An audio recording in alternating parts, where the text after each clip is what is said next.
میں خوش آمدید کہتے ہیں. جو پاک بھارت کشیدگی چل رہی ہے اس میں روس بھی اب امریکی ہم نوا کے طور پر سامنے آیا ہے. اس نے وہی بات کی ہے. دونوں مذاکرات کریں. امید ہے پاکستان اپنی سرزمین سے دہشت گردی روکے گا. روسی دفتر خارجہ اسٹڈی امریکہ. یہ بات امریکہ کہتا رہا، پھر اس کے بعد بنگلہ دیش کے حوالے سے بھی کہیں نہ کہیں سامنے آئی. اب روس کے حوالے سے کہا گیا ہے کہ اپنی سرزمین سے دہشت گردی کو روکیں. بھارت کا مقدمہ یہی ہے کہ پاکستان کی سرزمین سے لوگ آتے ہیں اور اس کی آنکھ کو نشانہ بناتے ہیں. روس کا سامنے آنا اس نقطۂ نظر سے کتنا اہم اور خطرناک ہے. یعنی کہ ہم یہ دیکھتے ہیں کہ جو مقدمہ ہے جیسے بھی آپ نے ذکر کیا وہ پاکستان کے خلاف برقرار ہے، اور یہ بدقسمتی کے ساتھ کہنا پڑتا ہے کہ اس مقدمے کی حمایت میں اب اضافہ ہوتا جا رہا ہے. یعنی کہ ایک روس ایک نئی انٹری تھی. امریکہ اور روس اگر ایک نقطے پر متفق ہیں تو بہرحال اس کے اثرات مرتب ہوں گے. ہم ابھی آپ نے ذکر کیا کیوں کر ہم اپنی خارجہ پالیسی نہیں بہتر بنا رہے. اس کی وجہ لگتی کیا ہے آپ کو؟ کوئی مسئلہ کا شکار ہے، ہماری نالائقی ہے، نااہلی ہے، معاملہ کیا ہے؟ خدا نہ ہنستا اگلا ہے ان کے جو جس کو وہ سرجیکل سٹرائک کہہ رہے ہیں، ہم مانے یا نہ مانے وہ سرجیکل ہے یا نہیں، لیکن سٹرائک تو ہے نا. اس لائن آف کنٹرول پر انڈیا کی طرف سے کچھ نہ کچھ ہوا تو ہے نا. دو فوجی ہمارے شہید ہو گئے. ہمارا تو حالت یہ ہے کہ جو انہوں نے ایک جنگ بندی کا معاہدہ جو ہے، فائر بندی کا معاہدہ توڑ دیا. ہم اس کیس کو بھی دنیا کے سامنے نہیں لا سکے کہ جناب جو پچھلے 10 سال سے ایک فائر بندی کا معاہدہ جس سے دونوں جانب آبادیاں محفوظ تھیں، وہ انڈیا نے یک طرفہ طور پر توڑ دیا ہے. بین الاقوامی یہ بھی جنگی جرم ہے. اچھا بیگ صاحب، یہ ہم اپنی سفارتکاری کر نہیں رہے یا ہماری کوئی سن نہیں رہا؟ جیسے بھی حالات نظر آ رہے ہیں سار کانفرنس کے حوالے سے آپ دیکھ لیں، روس کا سامنے آنا دیکھ لیں، اس سے تو ہمیں یوں لگتا یوں ہے، ایک امپریشن یوں ہے کہ ہم کہیں نہ کہیں تو ہماری ہلچل ہے مگر ہماری سن کوئی نہیں رہا. نہیں کہ پاکستان کے اوپر جو ایلیگیشنز ہیں کہ یہاں سے دہشت گرد جو ہے وہ وہاں پر جاتے ہیں، یا بقول انڈیا کے پوری دنیا میں دہشت گرد یہاں سے جاتے ہیں، تو اس میں صرف ایک ہمیں سچ بھی بولنا چاہیے، وہ یہ کہ ہم نے ڈپلومیٹیکلی سفارتی محاذ کے اوپر ہم نے وہ کوئی کوشش یا تگ و دو نہیں کی جس سے ہم پاکستان کا مقدمہ مؤثر طریقے سے پیش کر سکیں. ضرب عصب کے پس منظر اس کی نسبت بھارت نے اس پر بہت سارا کام کیا ہے. اگر آج امریکہ یا روس، اور اس کو چھوڑیں، اگر آپ کے اپنے اسلامی برادر، اسلامی دوست ممالک جس میں نام لینا چاہیے، سعودی عرب سمیت گلف کے کئی ممالک جو ہیں، اگر آج وہ انڈیا کی طرفداری کر رہے ہیں تو اس کا مطلب یہ ہے کہ ہم نے کام نہیں کیا. ہم نے صرف ایک جو ہے وہ ملیہ لودھی پر چھوڑ دیا کہ وہ جائیں اور وہ سلامتی کونسل کے بند کواڑوں کے اوپر دستک دیتی رہیں، سر مارتی رہیں، اور ہم یہاں آرام سے مزے سے ہم تو یہ سوچ رہے ہیں کہ یہ ہمارے مسئلہ کشمیر ہمارے گلے کیوں پڑ گیا ہے. یعنی ابھی تک حالت یہ ہے. ظہیر الدین بابر صاحب، اس قوم کے ساتھ ظلم دیکھیے، اور یہ بات سامنے آنی چاہیے کہ کل ابھی ایک P5 کنٹریز جو پاورز 5 ہیں ان کے ساتھ کل ان کے سفیروں کو بریفنگ دی گئی ہے.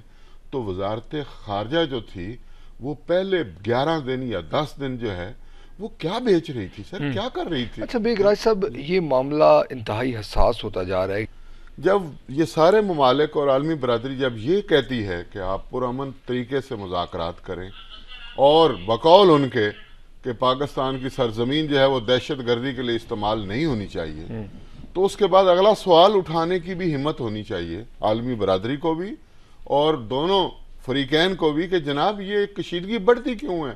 ہر 10 سال بعد، 5 سال بعد، 20 سال بعد جو ہے 4 جنگیں ہو چکی ہیں، اور اب جو ہے وہ انڈیا نے یہاں پر جو ہے باقاعدہ جارحیت کی ہے، اور اس وقت جو ہے وہ صورتحال یہ ہے کہ آئی ٹو آئی کانٹیکٹ فوجیں کھڑی ہیں، اور خدا نہ خواستہ کسی وقت بھی جھڑپیں بھی ہو چکے ہیں، کیجولٹی بھی ہو چکی ہیں، اور کچھ بہت بڑا بھی ہو سکتا ہے. تو اس کا سبب کیا ہے؟ تو دنیا کو پتا ہونا چاہیے کہ بون آف کنٹینشن لڑائی کی اور کشیدگی کی وجہ کیا ہے، اور وہ وجہ ان کو نظر آنی چاہیے کہ وہ وجہ کشمیر کے علاوہ اور کوئی نہیں ہے. اس لیے میں سمجھتا ہوں کہ یہ کشیدگی بڑی ہے. مجھے نہیں سمجھ آتی انڈیا کو اس کا کتنا فائدہ ہوا یا نقصان ہوا. کوئی جنگ ہم اگر لیٹ سپوز اللہ نہ کرے یہاں پر جنگ ہو، کوئی جنگ جیت بھی جائے، لیکن جب تک سفارتی سطح پر، سفارتی محاذ پر وہ جیت نہیں سکے، جیتتا نہیں ہے، اس وقت تک میدان جنگ کوئی اہمیت. آج کی دنیا میں میدان جنگ میں جیت کوئی اہمیت ہی نہیں رکھتی، بیگ یہ راج ساری صاحب پراپے گنڈے کی جنگ ہے سب۔ سارک کی جو کانفرنس ہے وہ ملتوی ہوگی، پاکستان نے باضابطہ اعلان کر دیا، نئی تاریخ کا اعلان جو ہے وہ جلد کیا جائے گا، اب یہ کہا جا رہا ہے نومبر میں ہوگی۔ بھوٹان، بنگلہ دیش، بھارت اور افغانستان، ان چاروں ممالک نے مشترکہ طور پر اس کا بائیکاٹ کیا، یعنی کہ ہم یہ کہہ سکتے ہیں کہ ہمارے جو پڑوسی ممالک ہیں وہ بھارت ہی نہیں بلکہ دیگر بھی ہم سے شکوے کر رہے ہیں، اور ہم اس کے لیے کچھ تیار نہیں ہے کہ ہم کیا کریں۔ نہیں وہ وہی بات، مسئلہ کیا ہے؟ مسئلہ یہ ہے کہ ہم دیکھیں سڑکیں بڑی اہم ہوتی ہیں، یہ بھی بننی چاہیے، موٹر وے بننی چاہیے، سی پیک ہونا چاہیے، فلاں ہونا چاہیے، ہر چیز ہونی چاہیے، ہر انسان، ملکوں کی ضرورت ہے، لوگوں کی ضرورت ہے، عوام کی ضرورت ہے، لیکن اس کا مطلب یہ نہیں ہے مملکت کو چلانا ایک پورا آرٹ ہے، اور یہ صرف چند ایک محدود شعبوں تک رکھ کر آپ اس کو کامیاب حکومت نہیں کہہ سکتے۔ تو ابھی بھی وقت ہے۔ اچھا بات یہ ہے کہ کچھ ابھی گیا نہیں ہے، یہ کشیدگی جو ہے یہ ابھی تو شروع ہوئی ہے۔ جہاں تک تیاریوں کا اور بین الاقوامی میڈیا میں جو باتیں آ رہی ہیں اس میں یہ ہے کہ انڈیا جو ہے اس نے، آپ کو پتہ، سب کو پتہ ہے کہ اس نے اپنے جو ہمارا انٹرنیشنل بارڈر ہے اس کے ساتھ جو 10 کلومیٹر کا علاقہ ہے ڈیپتھ میں، اس میں سے 10,000 گھر ہیں، گاؤں ہیں جو خالی کرا لیے ہیں، لاکھوں لوگ ہیں، وہاں کی اپوزیشن احتجاج کر رہی ہے، لیکن حکومت نے کہا ہر حال میں خالی کرانا ہے، اور وہ انخلا وہاں سے شروع ہو گیا ہے۔ بھائی آنکھیں کھولو، وہ انخلا کیوں شروع ہوا ہے؟ کوئی وجہ تو ہے اس کی، کوئی تو سبب، کوئی حکمت عملی ہے، کوئی وہ اپنی پوری جنگی تیاری۔ اور آپ نے سنائی کس کو ہے؟ آپ مجھے بتائیں نا، کون بھوٹان گیا ہے؟ بنگلہ دیش کون گیا ہے؟ کون بنگلہ دیش گیا ہے؟ ٹھیک ہے نا جی، ہم تو کہتے ہیں نا اچھا چلیں یہ ٹھیک ہے یار، چھوڑو یار، نہیں ہوتی تو نہ سے، تو پھر دنیا جو ہے وہ اسی لیے توجہ بھی نہیں کرتی نا۔ بات یہ ہے کہ چلیں بنگلہ دیش کو چھوڑ دیں، افغانستان کے ساتھ ہم جو ہے وہ کیوں نہیں معاملات صحیح کر سکتے؟ ہمارے دعوے، ہمارے تعلقات، یہاں جو بیٹھے ہوئے ہیں پختون قوم کے نعرے لگانے والے ہیں جی، اور اقتدار میں بھی موجود ہیں، یہ سارے ان لوگوں سے فائدہ اٹھایا ان کا مقدمہ ہے مگر ہمارے خلاف۔ اچھا وہ بھی ہمارے خلاف ہے؟ نہیں، اس کی بات اس کی، اور سب کو ماشاءاللہ اقتدار میں حصہ بھی ملا ہوا ہے پاکستان میں، وہ حکومت میں بھی ہے اور تنقید بھی کر رہے ہیں۔ لوگ کہتے ہیں نہیں جی وہ انڈیا بڑے پیسے دیتا ہے وہاں، یہ وہ فلاں۔ بھائی آپ اپنی پچھلی 30 40 50 سال کی ہسٹری نکال دیں، آپ نے کتنا ڈالا ہے اب تک؟ انڈیا تو اس کا عشر اشیر بھی نہیں ہے اس وقت، ٹھیک ہے۔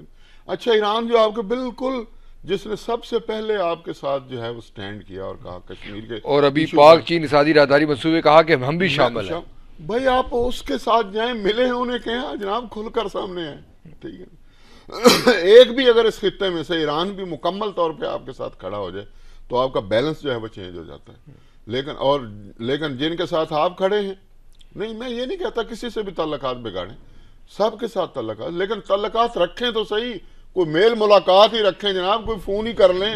اچھا نہیں، کوئی وزارت خارجہ صبح اٹھ کے کوئی چارٹ بنائے، سوائے اس کے کہ جو اوپر حملہ آور ہو گیا ہے اب اس کا جواب دینا ہے، اور وہ بھی وہ ایک دوسرے سے مشاورت کرتے رہتے ہیں۔ اور آپ کو یاد ہوگا کہ ملا اختر منصور کی جو ہلاکت ہوئی تھی جس انداز میں کوئٹہ میں، کتنے دنوں کے بعد وزارت خارجہ نے اس کی تصدیق کی تھی۔ ہمارا تو عالم یہ ہے، نہیں وزارت ہے پہلی، یہ لوگ اب میں سمجھتا ہوں کہ شاید لوگ غلط کہتے تھے کہ جب سرتاج عزیز صاحب جو ہیں وہ اتنے سینئر آدمی ہیں تو وزیر خارجہ کی کیا ضرورت ہے، لیکن اب پتہ چلتا ہے کہ وزیر خارجہ جو کم از کم لوگوں کے ووٹ لے کر آیا ہوا ہو، پوری مسلم لیگ نون اور میاں نواز شریف صاحب کا پورا خاندان اور پوری فیملی جو ہے، ان کا ایک فلسفہ ہے، وہ فلسفہ صحیح ہو سکتا ہے، میں نہیں کہتا غلط ہے، ان کا اپنا رائے ہے ان کی، لیکن ان کا ایک فلسفہ ہے کہ ہم نے یہاں پر انڈیا کے ساتھ بگاڑنی نہیں ہے۔ بہت اچھا، ان کے اوپر الزام بھی لگ گیا، مودی کے جو یار ہے، یہ ہے وہ ہے وغیرہ وغیرہ، بہت کچھ ہو گیا، لیکن ان کا فلسفہ یہ، انہوں نے ووٹ بھی اسی بنیاد پر لیا تھا کہ ہم اس خطے میں امن قائم کریں گے اور مسئلہ کشمیر پرامن طریقے سے حل کریں گے، اور میاں صاحب نے اپنی آخری حد کی کوشش بھی کی، وہاں گئے وہ دہلی میں، اور وہاں جو اتنی پاکستان کو ذلالت اٹھانی پڑی، اور وہاں جو مودی کی باڈی لینگویج تھی اور جس طرح اس نے رسوا کیا، اس کے بعد بھی میاں صاحب جو ہے وہ اس امید پر قائم رہے کہ شاید ایسا ہو جائے۔ تو بیگ صاحب یہ کسی حد تک تو اچھی بات ہے، نہیں مجھے اس سے اختلاف نہیں ہے، وہ جائیں، وہ اگر ان کے پاس وزیر خارجہ نہیں ہے، اپنا کوئی اہل آدمی نہیں ہے، بھائی کو پیپلز پارٹی سے مانگ لیں، کو مشرف دور کا مانگ مشاہد لیں، حسین صاحب کو رکھ لیں، مشاہد حسین سید صاحب جو ہیں ان کو رکھ لیں، 2 سیاستدان رکھ لیں، وہ جو جن کو آپ نے ٹیم بنائی تھی وہ ٹیم، اس کی تربیت کس نے کی، وہ کہاں چلے گئے، وہ اس وقت جب ضرورت ہے تو اس وقت وہ تو ان کا نام بھی سامنے نہیں آ رہا، تو ان ملکوں میں کون گیا، وہ کیس کس نے پلیڈ کرنا تھا۔ ہماری اشک شوئی کے لیے کم از کم کر دیں سر، کم از کم اتنا ہی کر دیں کہ تاریخ میں یہ درج ہو جائے کہ صرف نواز شریف صاحب نے اشتہار نہیں دیا، یو این او کی دیکھ تقریر کی، بڑا لوگوں نے اپریشیٹ